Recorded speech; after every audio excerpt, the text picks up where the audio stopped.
Halo semuanya, Assalamualaikum warahmatullahi wabarakatuh. Waalaikumsalam warahmatullahi wabarakatuh. Udah siap ya? Mau belajar? Siap, Bu. Oke, sebentar ya.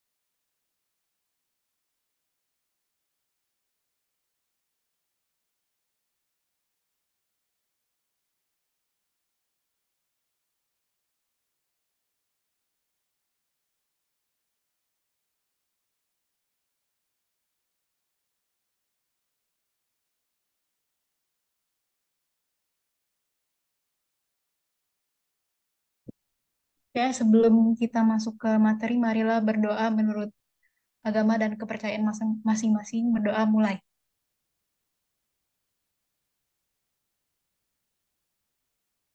Berdoa selesai.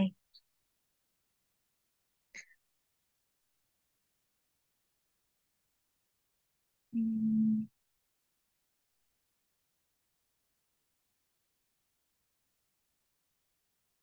kita absen ya. Abi Sopyan Sauri ada. Hadir, Bu. Eh, Minggu kemarin nggak hadir ya? Iya, minggu kemarin nggak hadir, soalnya kerja. Oh, boleh perkenalan dulu nggak? Nama, nama panggilan, terus asal tinggalnya dari mana, terus kesibukan sekarang apa? Nama saya Bisopian Sauri, biasa dipanggil Abi. Tempat tinggal di Pasar Kemis, Bu. Kesibukannya sekarang apa? Kerja Oh, di bidang IT juga, bukan? di pabrik kabel. Oh, oke, oke. Arya Davin ada. Hadir, Bu. Hadir. Oke, Dwi Aji Pangestu ada. Hadir, Bu. Handoko Dani Abdul Majid. Hadir, Bu. Iwan, ada yang tahu kabarnya nggak?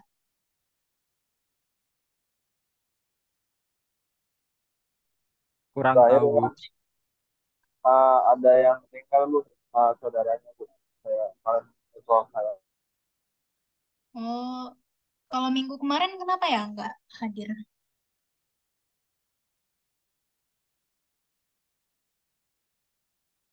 Kurang tahu, Bu. Dari, oh, oke. Saida Naura Nabila. Hadir, Bu. Oke. Nah, ini Naura ini dari kelas pagi ya, karena Iya. sendirian dari kelas pagi, jadi eh, ikut gabung ke kelas sore.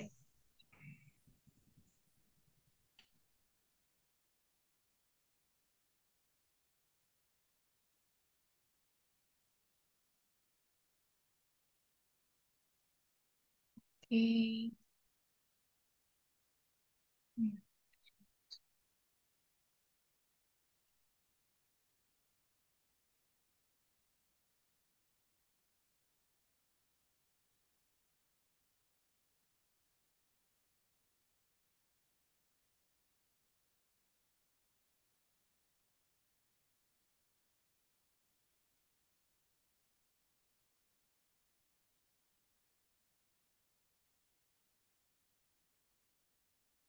Nah, jadi untuk minggu ini eh, kita mempelajari terkait konsep dasar perangkat lunak, terus juga nanti ada metode pengembangan perangkat lunaknya apa aja.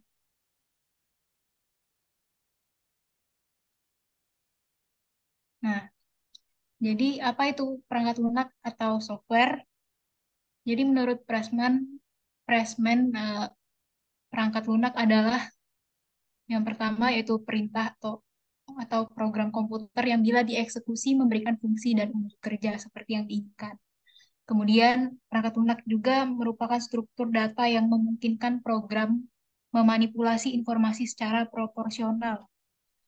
Lalu perangkat lunak ini juga merupakan dokumen yang menggambarkan operasi dan kegunaan program. Nah, perangkat lunak atau software ini berperan dalam mengatur aktivitas dan fungsi perangkat keras komputer, serta menyediakan berbagai layanan kepada pengguna komputer.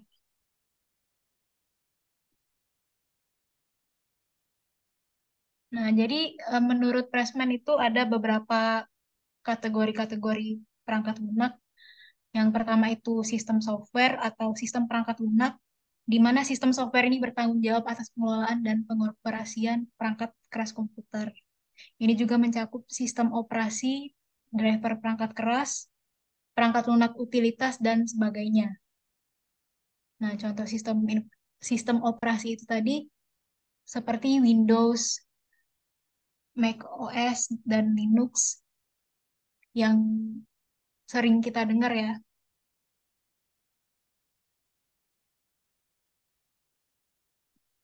Kemudian ada application software atau aplikasi perangkat lunak yang merupakan standalone program yang memecahkan kebutuhan bisnis tertentu.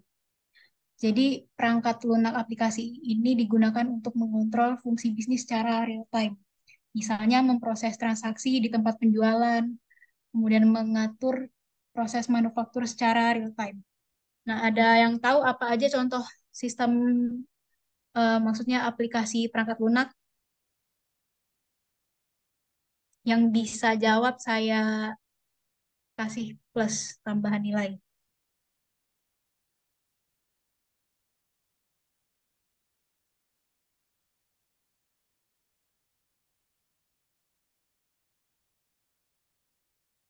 Ayo, siapa? Kalau nggak ada yang nunjuk tangan, saya yang ini ya, saya yang nunjuk ya. Hmm, Coba Mas Abi, contoh dari application software itu apa?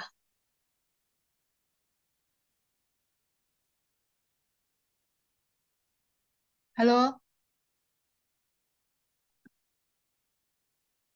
halo, Mas Abi mana ya? Oke, ada yang bisa?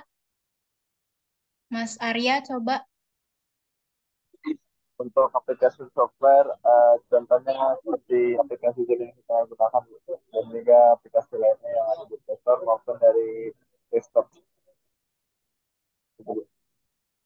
Oke, terima kasih. Hmm, Mas Dwi Aji Pangestu, Iya Bu.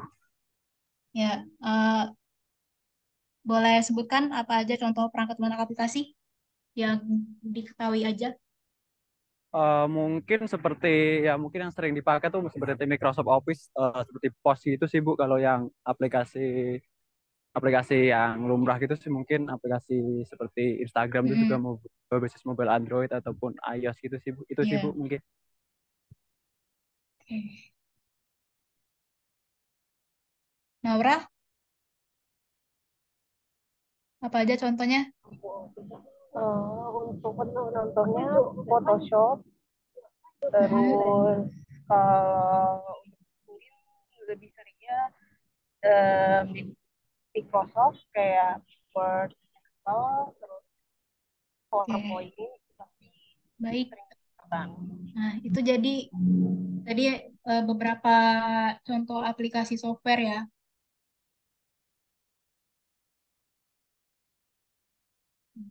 Selanjutnya, itu ada engineering atau scientific software yang dicirikan dengan algoritma atau pengolahan angka. Jadi ini biasanya digunakan di dalam bidang aplikasi teknik dan kerekayasaan, biasanya berhubungan dengan komputasi data numerik atau computer aided design, kemudian juga simulasi, kemudian dan lain-lainnya. Selanjutnya ada embedded software atau perangkat lunak tertanam. Jadi perangkat lunak ini berada di dalam produk atau sistem dan digunakan untuk mengimplementasikan dan mengontrol fitur dan fungsi bagi pengguna akhir dan sistem itu sendiri. Jadi misalnya itu fungsi digital yang ada dalam mobil untuk mengkontrol bahan bakar, tampilan dashboard, kemudian sistem pengereman, seperti itu. Kemudian yang kelima itu ada product line software. Jadi product line software ini dirancang untuk menyediakan kemampuan spesifik bagi pengguna yang beragam. Nah, product line software ini dapat fokus kepada target pasar tertentu dan terbatas. Contohnya, aplikasi pengaturan inventory atau kepada target pasar acak. Contohnya itu word processing, computer graphic, multimedia, entertainment, database management, personal and business financial application.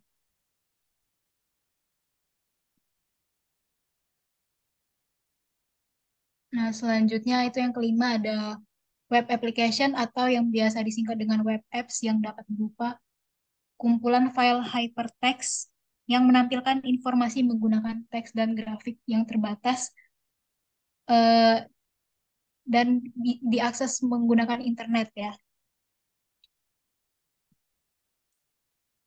Nah, kemudian yang terakhir ini ada artificial intelligence software atau AI software yang menggunakan algoritma non-numerikal untuk memecahkan masalah yang kompleks yang tidak dapat dilakukan oleh perhitungan atau analisis langsung. Aplikasi yang termasuk pada kategori ini adalah robotik, expert system atau sistem pakar, pattern recognition, image or voice, kemudian artificial neural network, theorem proving, dan game playing. Nah, metodologi pengembangan perangkat lunak ada apa aja? Ada yang sempat baca-baca sebelumnya?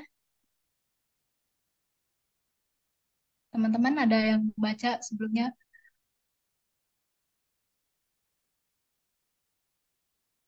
Oke, Mas Dwi Aji Pangestu tadi open mic. Belum Bu, saya belum Oh, belum. belum. Mas Handoko mungkin tahu?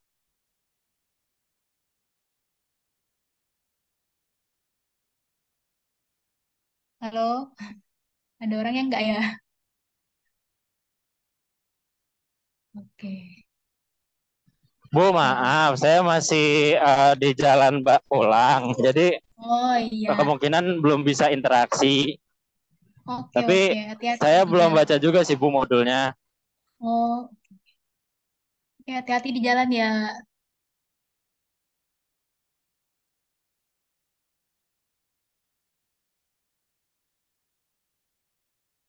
Nah, jadi eh,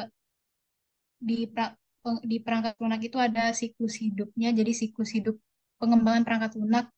Nah, di sini adalah kerangka kerja proses yang digunakan untuk mengelola dan mengendalikan pengembangan perangkat lunak dari konsep hingga implementasi, kemudian pemeliharaan, dan akhirnya penghentian. Jadi SDLC ini mencakup serangkaian tahapan dan tugas yang dirancang untuk mengarahkan proyek pengembangan perangkat lunak dari awal hingga akhir dengan cara yang terstruktur dan efisien.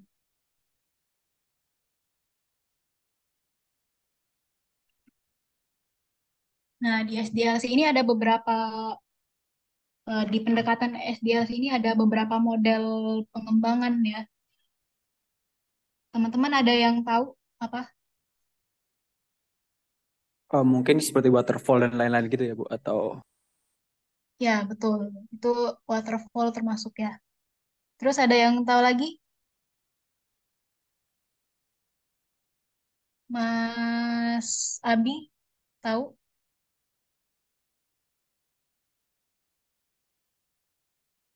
Mas Arya? Masuk saya kan dari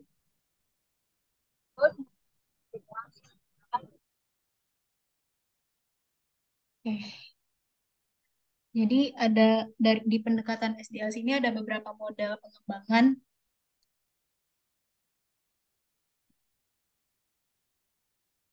Nah, nah ini gambaran dari SDLC ya. Jadi yang pertama itu kita merencanakan dan menganalisis. Jadi kita mengumpulkan informasi-informasi yang relevan dari stakeholder dan menganalisis informasi, kemudian mendesain, kemudian mengimplementasi atau melakukan pengkodingan ya, membangun softwarenya menggunakan bahasa pemrograman, kemudian kemudian melakukan testing untuk mengetahui apakah ada error atau bugs atau ada problem lainnya. Kemudian deployment, nah, deployment ini semua error itu udah di ini ya, udah dibenerin, udah selanjutnya itu ke maintenance. Maintenance ini termasuk di memperbarui aplikasi yang udah dibuat tadi. Nah, tadi kayak yang disebutin sama Mas Dwi Aji Pangestu ya, salah satunya itu ada model air terjun atau waterfall. Jadi model waterfall ini sering juga disebut sebagai classic life cycle yang direpresentasikan dalam grafik pada gambar berikut ini. Jadi diawali dengan analisis, desain, implementasi, testing, deployment, kemudian maintenance. Nah, bagan ini dikenal sebagai model waterfall karena mengikuti bentuk air terjun. Jadi dengan satu aktivitas menuju aktivitas berikutnya.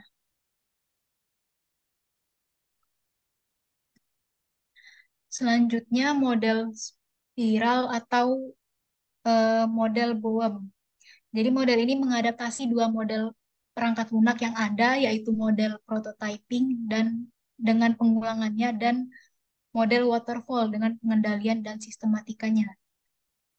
Jadi model ini dikenal dengan sebutan spiral Bohm. Pengembang dalam model ini memadupadankan beberapa model umum tersebut untuk menghasilkan produk khusus atau untuk menjawab persoalan-persoalan tertentu selama proses pengerjaan proyek.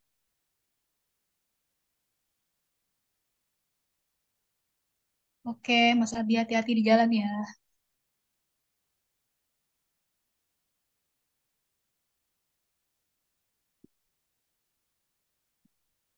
Nah, selanjutnya ini ada model RAD atau Rapid Application Development.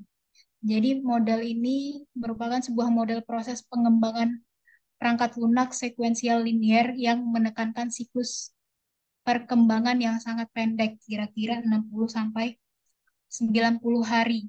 Model RAD ini merupakan sebuah adaptasi kecepatan tinggi dari model sekuensial linier, di mana perkembangan cepat dicapai dengan menggunakan pendekatan konstruksi berbasis komponen.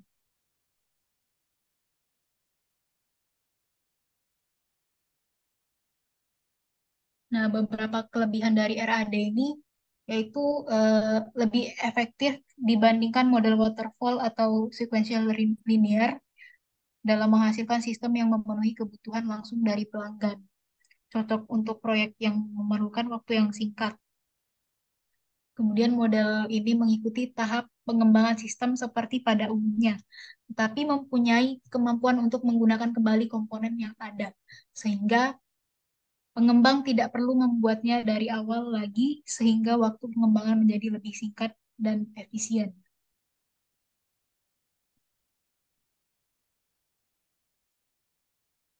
Nah, dari kelebihan tadi juga ada kekurangannya dari model RAD ini, di mana model ini menuntut pengembang dan pelanggan memiliki komitmen di dalam aktivitas rapid fire yang diperlukan untuk melengkapi sebuah sistem di dalam kerangka waktu yang sangat pendek. Jika komitmen tersebut tidak ada, proyek RAD akan gagal. Jadi benar-benar harus fokus ya karena jangka waktunya itu pendek. Nah, kemudian kekurangannya itu tidak semua aplikasi sesuai untuk RAD. Jadi bila sistem tidak.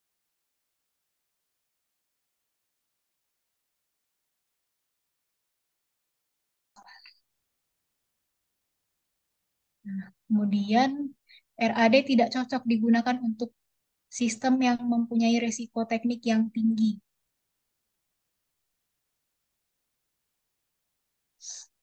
Selain itu juga membutuhkan tenaga kerja yang banyak untuk menyelesaikan sebuah proyek dalam skala besar karena eh, jangka waktunya sedikit ya. Kalau misalnya mengerjakan proyek yang besar, ya berarti tenaga kerjanya harus banyak juga. Nah, selanjutnya itu jika ada perubahan di tengah-tengah pengerjaan, maka harus membuat kontrak baru antara pengembang dan pelanggan.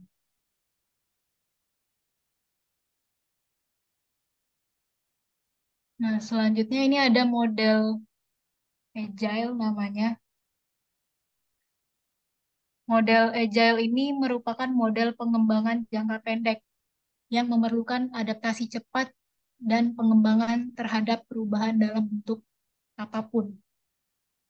Jadi, kenapa disebut agile itu karena dia menyesuaikan dengan kebutuhan dari pelanggan itu ya.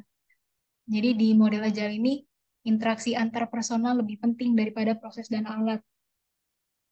Kemudian software yang berfungsi lebih penting daripada dokumentasi yang lengkap. Tuh.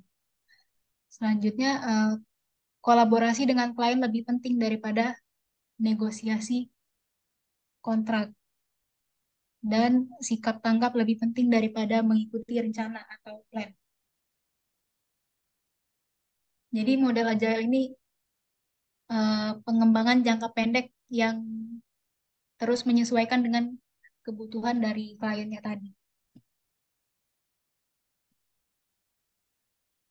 Nah, kemudian di sini ada model pengembangan ekstrim programming atau bisa biasa disingkat dengan XP. Jadi XP ini pendekatan yang paling banyak digunakan untuk pengembangan perangkat lunak cepat. Alasan menggunakan metode XP ini karena sifat dari aplikasi yang dikembangkan dengan cepat melalui tahapan-tahapan yang ada, meliputi perencanaan, perancangan, pengkodean, dan pengujian.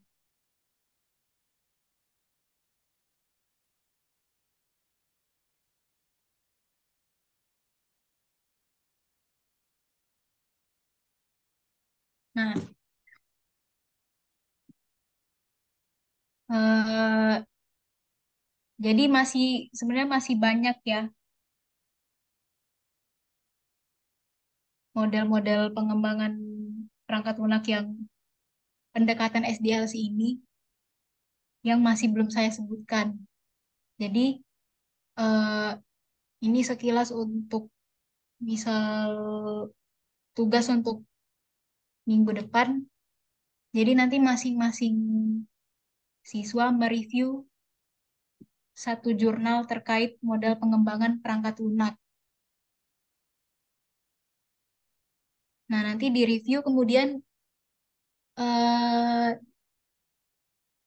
dipresentasikan dan didiskusikan bersama ya. Oke. Ya, Bu. Nah, sejauh ini ada yang ingin ditanyakan?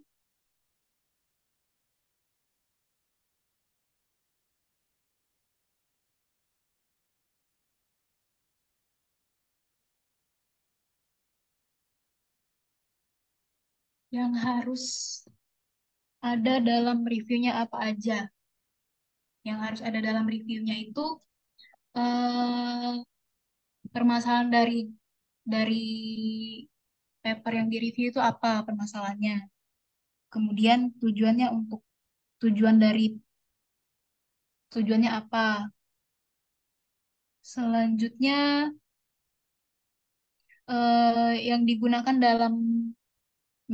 dalam paper tersebut itu menggunakan model pengembangan yang mana dan cara flow-nya bagaimana cara kerjanya.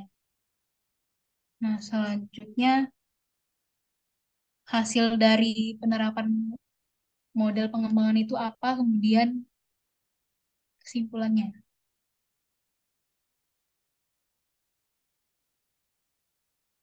Oke,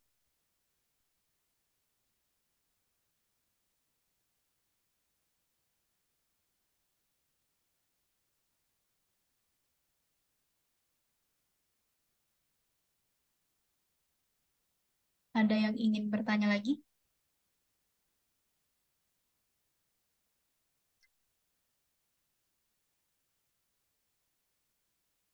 Jurnalnya bebas kan, Bu? Iya, bebas. Jadi yang isinya itu yang menjelaskan model pengembangan perangkat lunak gitu. Jadi ada permasalahan apa, kemudian yang digunakan dalam permasalahan tersebut model pengembangan perangkat lunaknya apa. Siap, Bu. Terima kasih, Bu.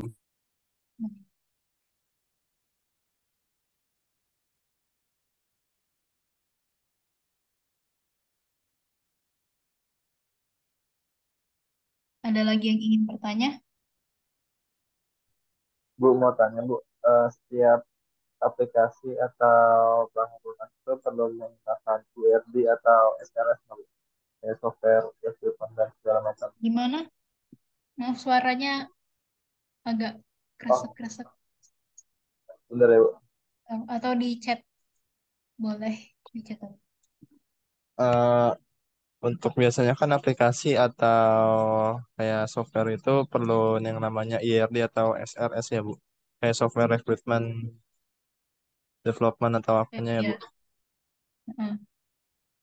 Itu eh, apakah ada format tertentu atau khusus Bu?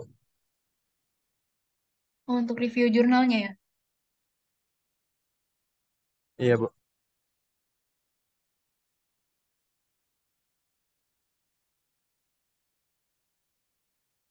Eh ya, ya dijelasin juga flow-nya. Jadi kita memang belum masuk ke IRD ya, ke IRD atau flowchart gitu belum. Tapi nanti nggak apa-apa sekalian di review.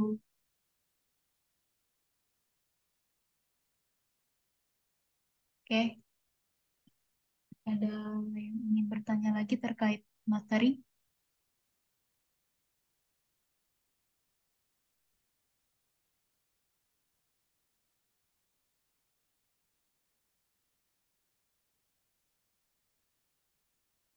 Kalau nggak ada, saya yang bertanya ya. Saya mau tanya Bu, untuk profesi itu dia kayak membuat aplikasinya atau kayak membenarkan aplikasinya gitu Bu agar lebih baik atau gimana ya Bu? Gimana? Tadi agak keputus. Kenapa? Untuk profesi software engineering itu dia tuh Hmm, bertugasnya sebagai memperbaiki dalam aplikasi atau kayak membuat software ya Bu. Oke.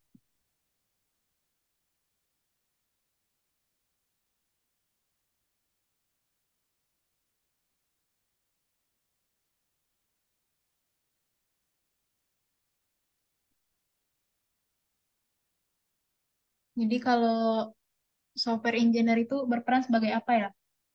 Itu tadi kan. Iya Bu. Betul. Jadi software engineering itu tadi eh, dia yang melakukan analisa dari apa kebutuhannya tadi, kebutuhan klien, kemudian eh, ikut merancang, mengembangkan, dan menguji software.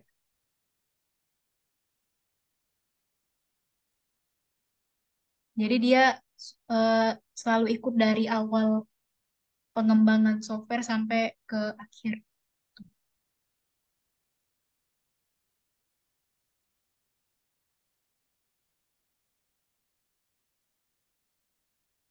Dan kalau software itu kan biasanya ada update-update-nya Bu, kayak V2,47 atau Versi-versi 4,28. gitu ya. Ya, itu ekstensinya apakah ada peraturan khusus atau bagaimana ya Bu? Peraturan khusus maksudnya bagaimana? Atau jadi kayak menentukan versinya itu misalnya 1,1, 1,2 atau kayak titiknya tuh ada banyak gitu Bu biasanya. Kan ada juga yang titiknya cuma satu, V4,2 gitu. Mhm. Apa Oh, tergantung? menentukan angkanya itu ya, 1,2, 1,3 gitu. Iya, iya. Bu. Atau ada peraturan khususnya Bu?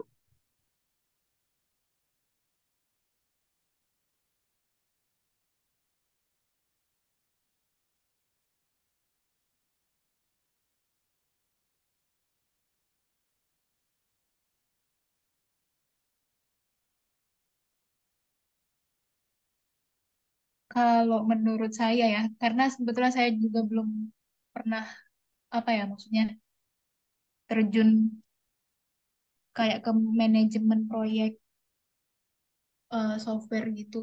Kalau menurut saya itu eh, tergantung dari ininya, dari pembaruannya. Misalnya ini, misalnya di Android deh. Android itu ada versi Jelly Bean ya misalnya.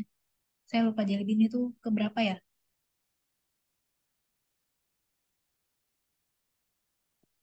Jelly Bean itu versi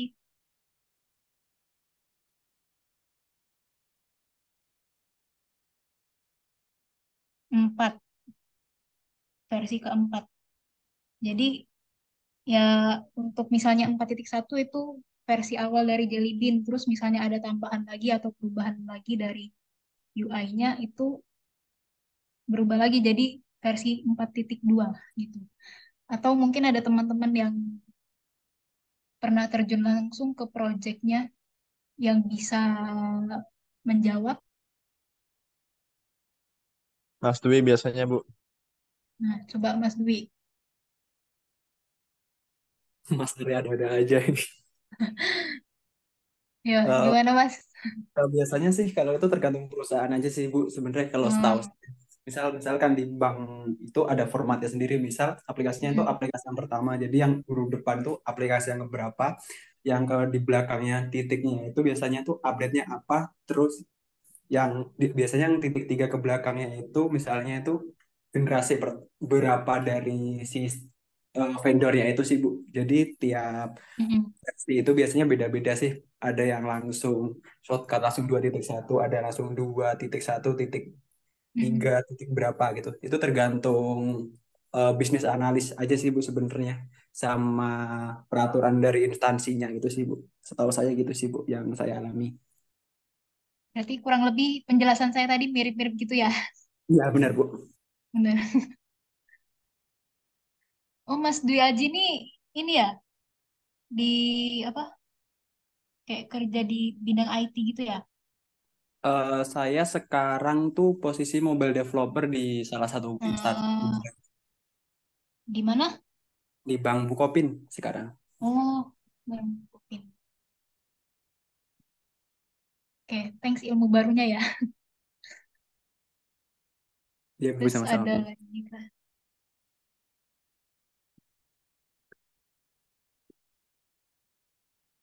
Terus ada lagi kah yang ingin ditanyakan?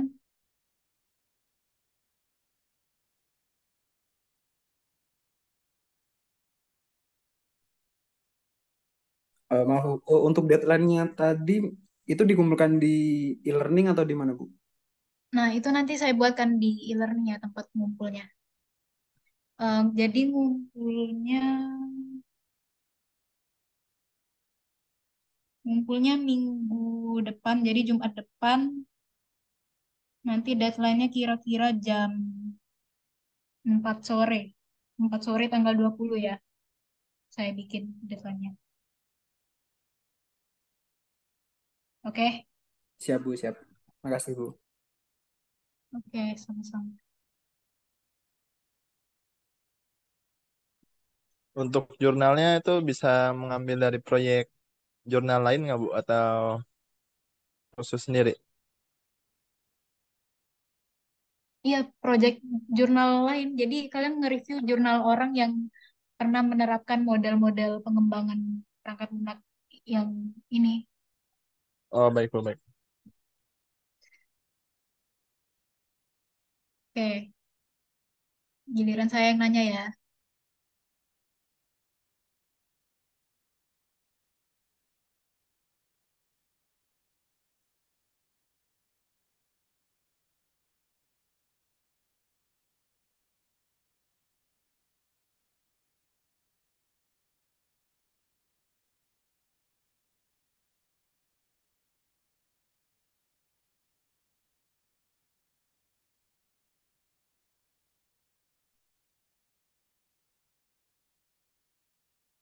Oh ya, saya.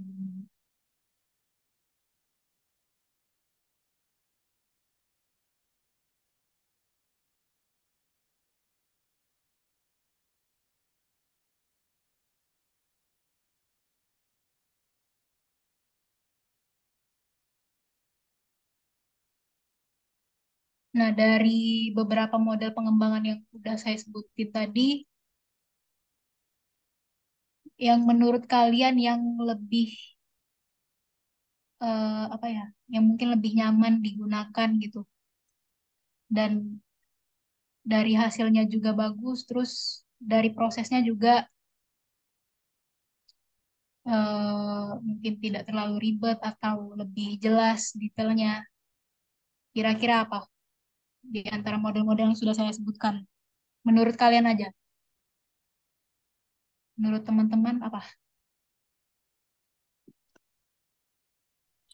Kalau dari saya waterfall sih, Bu. Kenapa waterfall? Oke, waterfall itu karena bisa disingkatkan lebih ke teknik jadul. Terus biasanya Hmm. mau nggak mau kita tuh biasanya kolaborasi dengan banyak tim. Jadi entah itu yang udah dalam artian itu udah senior dulu itu, maksudnya udah Hmm. tertanam dengan waterfall yang begitu kuat. Jadinya dengan asumsi itu saya memilih waterfall itu sebagai karena udah kapasitas kebutuhannya itu udah jelas karena beberapa itu udah mature dalam artian itu karena udah lama jadi udah mature banyak referensi dan lain-lain terus dokumentasinya juga kuat juga di waterfall terus banyak sumber-sumber yang ngebahas tentang waterfall terus proyek resikonya rendah dalam artian tuh nggak perlu butuh banyak orang banget yang penting itu udah bisa paham tentang salah satu orang yang paham terkait itu terus Hmm. untuk yang kedua mungkin saya XP sih Bu yang XP itu kan untuk fast development itu jadi kita nggak terlalu banyak pertimbangan kalau untuk freelance freelance itu cocok sih Bu itu sih kalau dari saya sih Bu. Terima kasih, Mas Dwi. Oke, sekarang tadi lagi di jalan siapa? Oh, ada dua ya di jalan.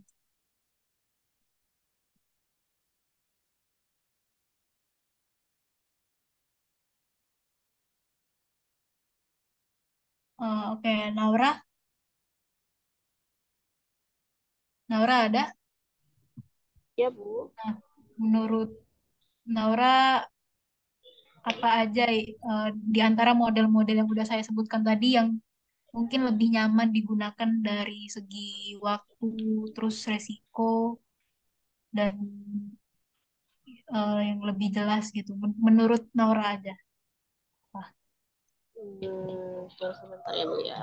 Untuk lebih nyamannya itu kalau menurut saya sih lebih ke kalau saya mungkin saya ambil dari model waterfall ya Bu ya. Soalnya tuh dia itu kan bertahap ya Bu ya. Terus lebih menganalisisnya juga lebih lebih lebih jelas jelas dan lebih rapi menurut saya. Jadi sepertinya saya bakalan ngambil waterfall model Bu. Ya, terima kasih.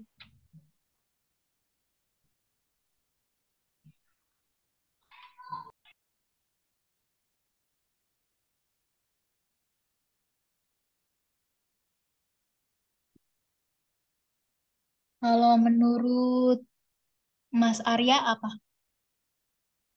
Kalau menurut saya sih Bu, eh, dari sisi waterfall juga ya Bu, karena dia tuh lebih mirip kayak flowchart gitu Bu, lebih enak di Hmm, manage dan juga lebih gampang alur ya kalau terjadi kesalahan.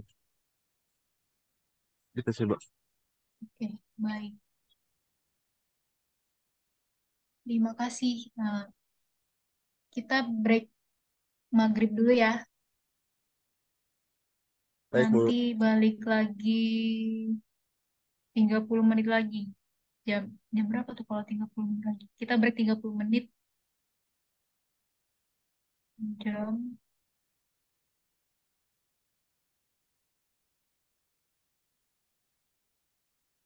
6.20. Apakah bisa? Bisa Bu. Silakan ya Bu. 6.30. Kita balik lagi 6.30 cukup nggak kira-kira? Eh, Gimana yang lain? Cukup Bu.